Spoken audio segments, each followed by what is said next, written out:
Assalamualaikum warahmatullahi wabarakatuh. Selamat siang. Aku hari ini mau bikin IGTV, mau ngebahas tentang My Mom Newsbook.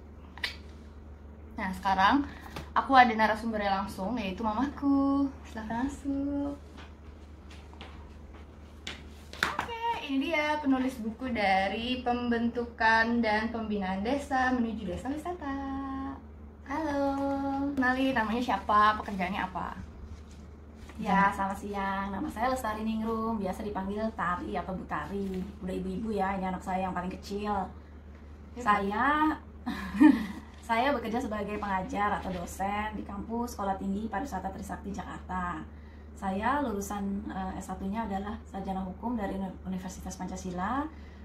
Magisternya saya ngambil 2 major, yaitu yang satu adalah dari hukum bisnis di lulusan Universitas Muhammadiyah Jakarta. Yang kedua saya Magister Science Pariwisata di Sekolah Tinggi Pariwisata Trisakti. Nah, oke. Yang kedua, Mama selama sejauh ini, selama udah berapa tahun sih nulis? Dari tahun 2004 udah nulis. Pertamanya. Nah, itu udah berarti 2004 sampai 2020. 2020 udah nulis berapa buku dan judulnya apa aja kira? Ini adalah buku keempat. Buku yang pertama itu adalah tentang hukum bisnis ya. Itu memang dirujukan untuk buku ajar di kelas, yaitu bukunya Usaha Perjalanan Wisata dalam Perspektif Hukum Bisnis.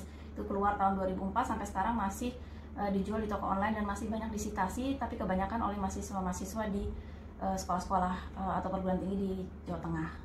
Gitu ya. Yang kedua itu tahunnya kalau nggak salah 2017, itu berupa book chapter ya. Book chapter tuh berarti di dalam satu buku banyak yang nulis gitu ya. Itu ada beberapa penulis. Iya. Nah, itu terbitan Taylor University Malaysia dan itu tidak dijual. Memang menjadi koleksi dari Taylor University itu. Ini judulnya The Analysis of Tourism Travel Demand Model di 3 wilayah, yaitu Bandung, Lombok, dan Raja Ampat. Ini juga penulisnya ada 3, diantaranya satunya adalah kakak saya, yang satu lagi rekan dosen.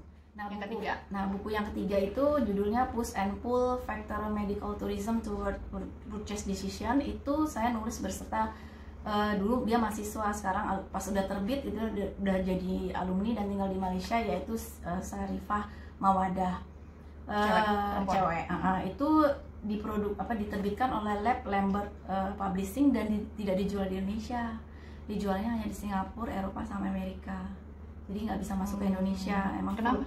Full Inggris, karena memang itu penerbitnya penerbit luar, dia nggak masuk ke Indonesia. Oke.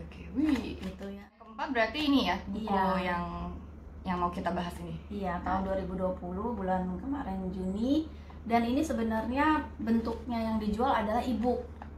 Jadi kalau buku kertas ini oleh Geraha Ilmu penerbit itu tidak dijual secara banyak gitu ya. Mungkin kalau ada yang berminat ya harus ke Shopee atau toko buku online, sudah menjadi reseller mereka. Oke, pertanyaan selanjutnya untuk buku yang ini, yang sekarang ini, yang kita mau bahas, itu siapa aja yang terlibat dalam penulisannya, misalnya kayak penulisnya atau idenya atau siapa, itu dari siapa aja? Nama-namanya disebut. Kalau penulis itu pertama adalah saya sendiri. Yang kedua penulisnya adalah Ibu Amalia Mustika, rekan dosen juga di Sekolah Tinggi Pariwisata Trisakti. Namun sebenarnya saya itu bukan orang destinasi murni gitu ya. Saya home base-nya di hotel sebenarnya, apalagi saya fokusnya hukum lebih ke legalnya. Jadi ini awalnya adalah ada nama rekan kami di kampus itu namanya Pak Agi Pradipta, itu yang punya ide sebenarnya untuk menulis sebuah buku. Tapi dengan berjalannya waktu saya kemudian sudah menyusun referensi jurnal-jurnal, buku-buku lain untuk mengisi materi buku tersebut. Tiba-tiba sudah halamannya 40, Pak Aginya diajak menulis tidak maju. Nah, di bab-bab tertentu itu ternyata ada yang materinya saya stuck, nggak bisa saya lanjutkan karena saya tidak menguasai. Makanya saya lempar, kita punya grup WA dosen, siapa nih yang mau ikut jadi penulis? Ternyata bersambut serius sampai sekarang, sampai bukunya terbit adalah Ibu Amalia Mustika itu. Nah, terus menurut Mama, apa yang membuat buku ini tuh menarik untuk dibaca sama orang, even itu yang suka traveling atau nggak suka traveling gitu? Yang menurut Mama sendiri sebagai penulis. Iya. Jadi saya cerita dulu untuk niatnya ya, saya membuat buku ini. Di tengah-tengah membuat buku ini saya punya niatan sebenarnya untuk memberikan informasi kepada masyarakat yang berminat terutama desa-desa sih, untuk berbagi pengalaman terhadap desa-desa lain yang sudah berhasil menjadi desa mandiri.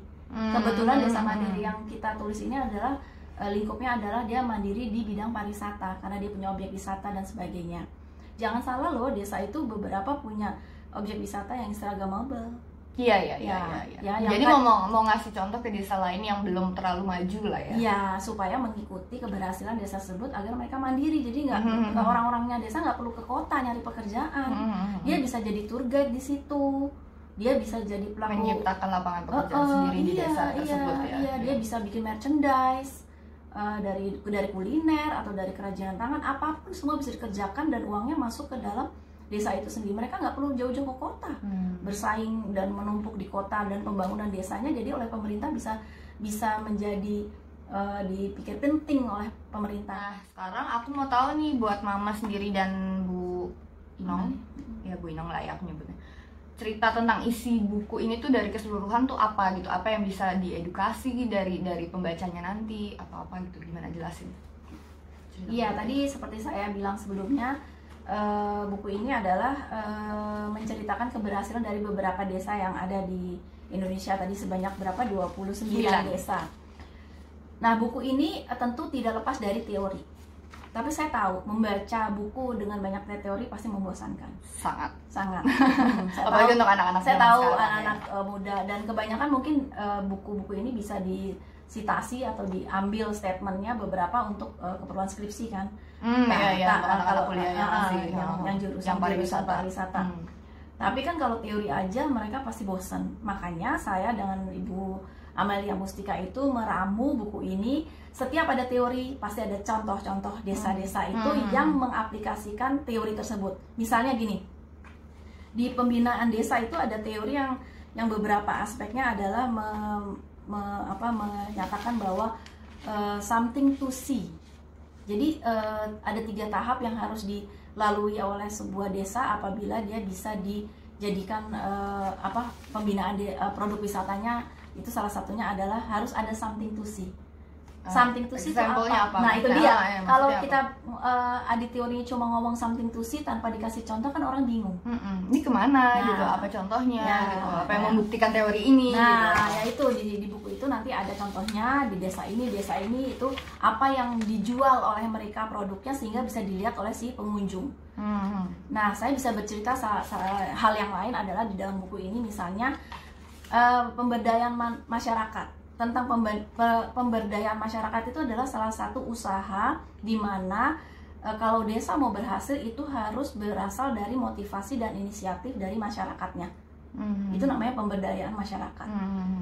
Memang kalau di teori triangle ada namanya teori triangle ya. Triangle itu adalah suatu teori yang menyatakan bahwa kalau desa itu bisa dibina dengan berhasil harus ada 3 pihak yang berkecimpung di situ. Berkontribusi. Ya, berarti warganya, pemerintah, sama masyarakat atau pihak swasta yang mungkin yang memberikan pelatihan atau apa edukasi dan segala macam.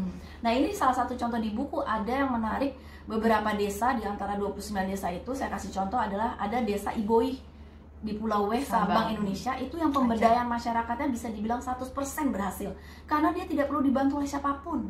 Mereka ini ya desa mandiri lah kalau kita sebutnya, ya dia nggak butuh dibantu dana pemerintah.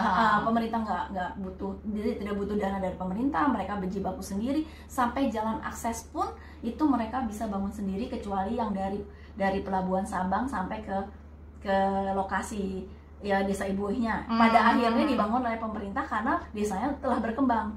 Karena sudah berkembang duluan tapi baru dulunya dibantu. Dulunya enggak. Nah, itu salah satu contoh desa Ibuih yang benar-benar pemberdayaan masyarakatnya nggak tergantung pemerintah, apalagi masyarakat swasta. Mereka nggak bikin homestay, mereka sendiri nggak perlu dilatih. Seperti contohnya kayak ada desa Cibuntu di Jawa Barat, itu pemberdayaan masyarakatnya bisa saya bilang tidak 100% karena dia masih menjadi desa binaan beberapa perguruan tinggi. Mungkin itu salah satu contohnya ya. Kalau menurut saya, persepsi saya, kalau desa masih menjadi desa binaan, dia belum berhasil pemberdayaan masyarakatnya. Itu contohnya. Terus di Bali ada namanya desa Penglipuran. Itu sampai dia dapat penghargaan dari dalam dan luar negeri.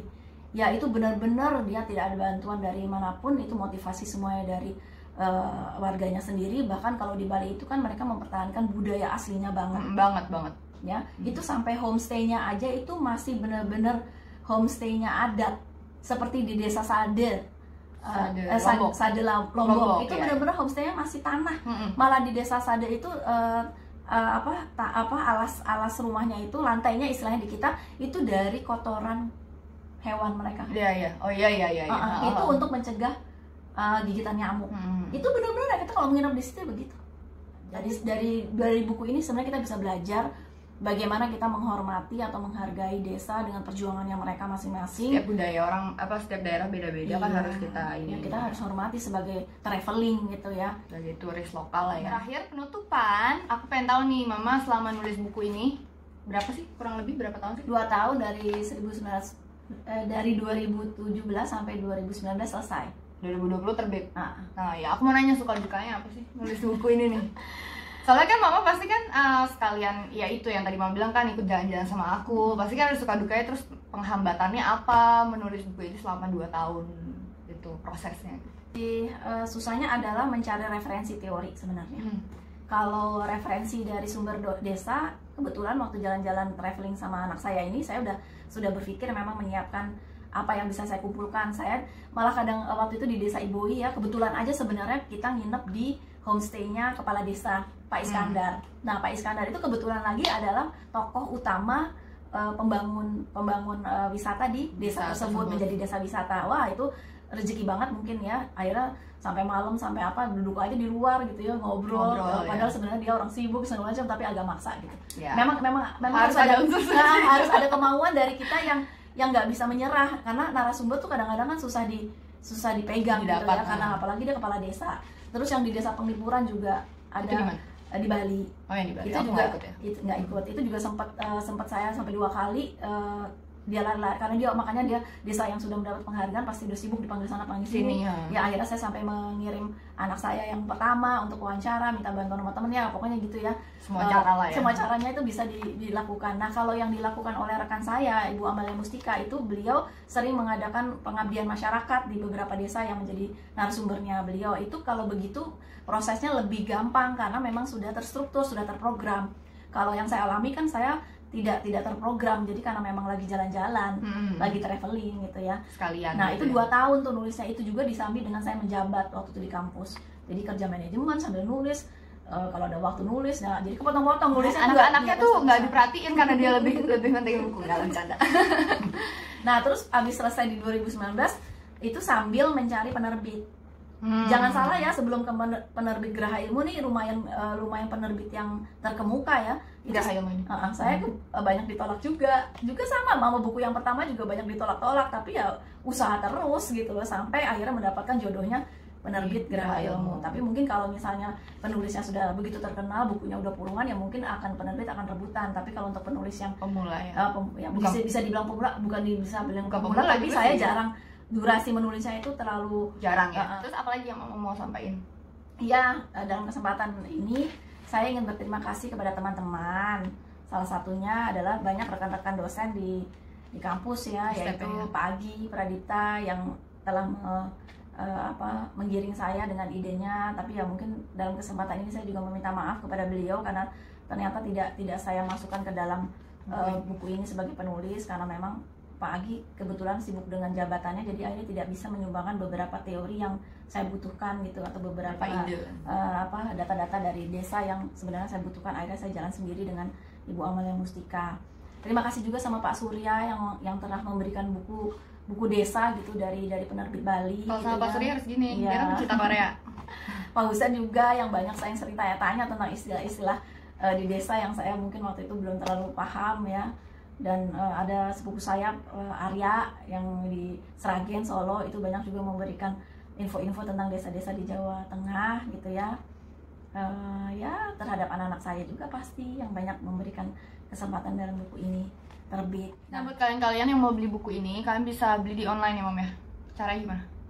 Kalau di Shopee atau di Tokopedia, mereka udah sellernya, itu tinggal ketik aja nama bukunya, judulnya, pembentukan dan pembinaan desa menuju desa wisata, pasti keluar. Tercari nih bukunya kayak gini nih warnanya. Ya. Kalau lewat Android itu bisa dapat e-book. Itu kalian bisa masuk ke Play Store ya, seperti biasa gitu, cari Walang, WALANG, atau kalau nggak ketemu ditulisnya Walang PT 6 Kubuku Indonesia. Itu akan muncul, nanti ya install aplikasi lebih dahulu, maka keluar aplikasinya nanti ngikutin ini aja petunjuknya, ada registrasi dulu pastinya. Cara pembeliannya kayak gitu. Semoga buat anak-anak milenial, terutama teman-teman aku mungkin tertarik untuk baca. Jadi kalian bisa lihat video ini dicerna dengan seksama. Jadi semoga bisa suka dengan buku mama aku. Terima kasih sebelumnya. Terima kasih. Jadi dari kita, aku Faditya Rosyanti, saya Lestari Ningrum. dah, sampai ketemu di salam.